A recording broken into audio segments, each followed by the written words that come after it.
Assalamualaikum warahmatullahi wabarakatuh. Perkenalkan, saya Putria dengan NIM 19761013, mahasiswi MTGMI 2A, UIN Maulana Malik Ibrahim. Baiklah, pada kesempatan kali ini, di mata kuliah pengembangan media dan bahan ajar, dengan dosen pengampu Dr. Haja Samsul Susilawati MPD, kami akan mempresentasikan hasil makalah kami dengan tema ruang lingkup dan klasifikasi media pembelajaran. Baiklah, kita masuk ke poin yang pertama mengenai ruang lingkup media pembelajaran. Nah, di ruang lingkup media pembelajaran ini terbagi menjadi 4. Yang pertama mengenai pengertian media pembelajaran itu sendiri. Yang kedua mengenai ciri-ciri media pembelajaran. Yang ketiga mengenai peranan media pembelajaran. Dan yang poin terakhir adalah mengenai manfaat serta peranan media pembelajaran. Kita masuk ke poin yang pertama mengenai pengertian dari media pembelajaran. Jadi, media itu adalah perantara, yakni perantara sumber pesan dengan penerima pesan. Sedangkan pembelajaran adalah proses belajar yang dibangun oleh guru untuk meningkatkan kemampuan peserta didik.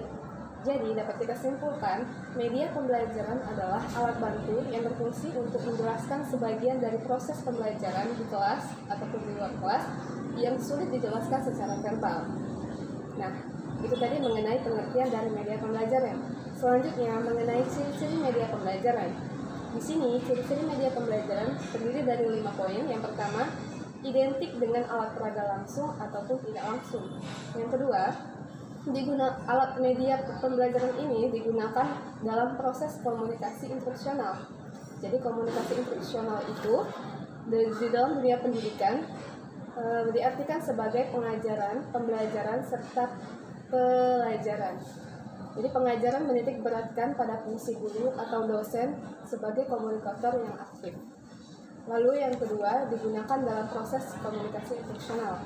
Yang ketiga merupakan alat yang efektif dalam instruksional. Yang keempat memiliki muatan normatif bagi kepentingan pendidikan. Dan yang kelima erat hubungannya dengan metode mengajar dan komponen-komponen sistem instruksional lainnya. Itulah tadi ciri-ciri dari media pembelajaran. Kita masuk ke poin selanjutnya mengenai 3 ciri-ciri media yang menjadi alasan mengapa media ini digunakan. Jadi terbagi menjadi 3 ciri. Ciri yang pertama yaitu ciri fiksatif. Apa itu ciri fiksatif? Jadi ciri fiksatif ini menggambarkan kemampuan merekam, menyimpulkan, melestarikan, dan mengonstruksi suatu peristiwa atau objek. Lalu selanjutnya ciri manipulatif. Ciri manipulatif ini merupakan transformasi suatu kejadian atau objek yang dimungkinkan karena media memiliki ciri manipulatif.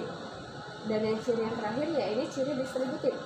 Ciri distributif ini yaitu memungkinkan suatu objek atau kejadian ditransformasikan melalui ruang dan secara bersamaan kejadian tersebut disajikan kepada peserta didik dengan stimulus pengalaman dari yang relatif sama mengenai kejadian ini. Mengenai ciri-ciri dari media pembelajaran, kita masuk ke dalam poin yang ketiga mengenai peranan media pembelajaran. Nah, peranan media pembelajaran ini terbagi menjadi 10. Yang pertama, dapat mengatasi perbedaan pengalaman peserta didik. Yang kedua, dapat mengatasi batas-batas ruang kelas. Yang ketiga, dapat mengatasi apabila suatu benda secara langsung tidak dapat diamati karena terlalu kecil. Yang keempat, dapat mengatasi gerak benda secara cepat atau terlalu lambat. Yang kelima, dapat mengatasi hal-hal yang terlalu kompleks yang dapat dipisahkan bagian demi bagian untuk diamati secara terpisah. Yang keenam, dapat mengatasi suara yang terlalu halus atau kecil untuk didengar secara langsung melalui telinga. Nah, jadi kita dapat menggunakan media untuk mengatasi kesulitan dari permasalahan tersebut. Yang ketujuh, dapat mengatasi peristiwa-peristiwa alam, contohnya tentang peristiwa letusan gunung berapi. Jadi kita bisa menggunakan media berupa media gambar, media film, ataupun video untuk ditunjukkan kepada siswa. Kedelapan, memungkinkan terjadinya kontak langsung dengan masyarakat atau dengan keadaan alam sekitar. Misalnya kita berkunjung ke museum, kebun binatang, ataupun sebagainya yang bisa dijadikan sebagai media pembelajaran itu sendiri. Yang kesembilan, dapat memberikan kesamaan atau kesatuan dalam pengamatan terhadap sesuatu yang pada awal pengamatan peserta didik itu berbeda-beda. Dan yang terakhir, yaitu dapat membangkitkan minat belajar yang baru dan membangkitkan motivasi kegiatan belajar peserta didik. poin yang keempat mengenai manfaat media pembelajaran. Nah, manfaat media pembelajaran itu yaitu dapat menjelaskan pesan agar tidak terlalu verbalistis. Yang kedua, dapat mengatasi keterbatasan ruang, waktu, tenaga, dan juga daya indera. Yang ketiga, menimbulkan gairah belajar, interaksi lebih langsung antara murid dan sumber belajar. Yang keempat, dapat memungkinkan anak belajar mandiri sesuai dengan bakat serta kemampuan visual, audio, serta audiovisual ya. Yang kelima, memberikan rangsangan yang sama, mempersamakan pengalaman dan juga menimbulkan persepsi atau pandangan yang sama. Poin yang kelima mengenai fungsi media pembelajaran.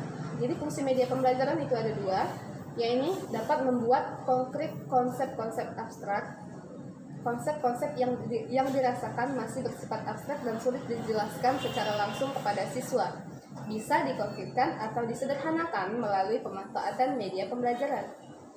Fungsi yang kedua, yaitu guru juga bisa menghadirkan objek-objek yang berbahaya atau yang sulit didapat untuk menggantikannya dengan media pembelajaran tadi.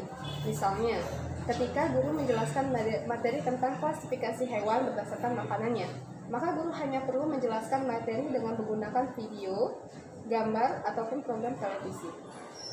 Itulah tadi mengenai poin ruang lingkup media pembelajaran. Sekarang kita berlanjut ke masalah poin B, yaitu tentang klasifikasi media pembelajaran. Nah, klasifikasi media pembelajaran kami bagi menjadi 5. Itu yang pertama berdasarkan ciri fisiknya, yang kedua berdasarkan unsur pokoknya, yang ketiga berdasarkan pengalaman belajar, yang keempat berdasarkan penggunaannya, dan yang kelima berdasarkan hierarki manfaat media itu sendiri. Baik, kita lanjut poin yang pertama mengenai klasifikasi media pembelajaran berdasarkan ciri fisiknya. Jadi, berdasarkan ciri fisiknya itu ada 4. Yang pertama, media pembelajaran 2 dimensi. Yang kedua, media pembelajaran 3 dimensi. Yang ketiga, media pandang diam. Dan yang keempat, media pandang gerak. Poin yang kedua berdasarkan unsur pokoknya.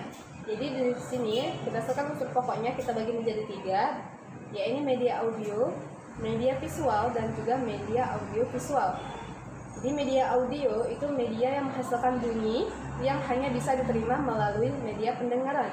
Contohnya radio, kaset, audio, serta MP3. Yang kedua, media visual. Jadi media ini adalah media yang hanya mengandalkan indera penglihatan. Contohnya foto, gambar, poster, kartun, dan lain-lain. Dan yang ketiga, media audiovisual. Jadi media ini adalah media yang mempunyai unsur suara serta unsur gambar. Sehingga media audiovisual ini disebut juga media video. Selain itu, media ini dapat menghasilkan rupa dan suara dalam suatu unit media. Ketiga, berdasarkan pengalaman belajar. Jadi berdasarkan pengalaman belajar ini kita bagi menjadi 5 poin.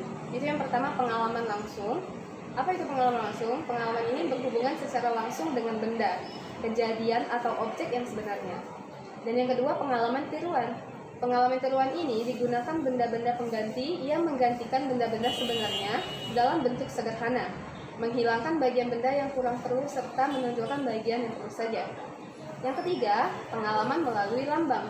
Pengalaman ini berupa kata-kata lisan yang diucapkan, rekaman kata-kata dari media perekam, dan juga kata-kata yang ditulis maupun dicetak. Yang keempat, pengalaman melalui drama visi. Pengalaman ini diperoleh dalam bentuk drama dari berbagai gerakan. Dan yang terakhir, pengalaman melalui gambar hidup pameran. Nah, pameran ini bertujuan untuk memperkenalkan hasil pekerjaan siswa kepada masyarakat, atau agar para siswa mengenai hasil-hasil pekerjaan siswa lainnya, juga untuk mempertunjukkan kemajuan siswa untuk dalam kegiatan sekolah. Ke poin yang keempat, yaitu berdasarkan penggunaannya. Nah, berdasarkan penggunaannya ini terbagi menjadi 2, yaitu berdasarkan jumlah penggunaannya dan juga berdasarkan cara penggunaannya. Berdasarkan jumlah penggunaannya itu, yaitu penggunaan secara individual, penggunaan secara berkelompok, dan juga penggunaan secara massal. Sedangkan berdasarkan cara penggunaannya, yaitu media tradisional atau konvensional yang dilakukan secara sederhana, dan juga media modern atau kompleks. Baiklah, poin yang terakhir berdasarkan hierarki manfaat media. Jadi, Dapat kita ketahui, media itu semakin rumit jenis perangkat media yang dipakai, maka semakin mahal biaya investasinya. Semakin susah pengadaannya, tetapi semakin umum penggunaannya dan semakin luas lingkup sasarannya. Sebaliknya, semakin sederhana jenis perangkatnya, semakin murah biaya, serta semakin mudah pengadaannya. Sifat penggunaannya semakin khusus dan juga lingkup sasarannya semakin terbatas. Baiklah, inilah hasil presentasi kita pada hari ini. Bagi teman-teman yang ingin memberikan kritik, saran, tanggapan, serta pertanyaan pada kelompok kami persilahkan. Kami akhiri, wassalamualaikum warahmatullahi wabarakatuh.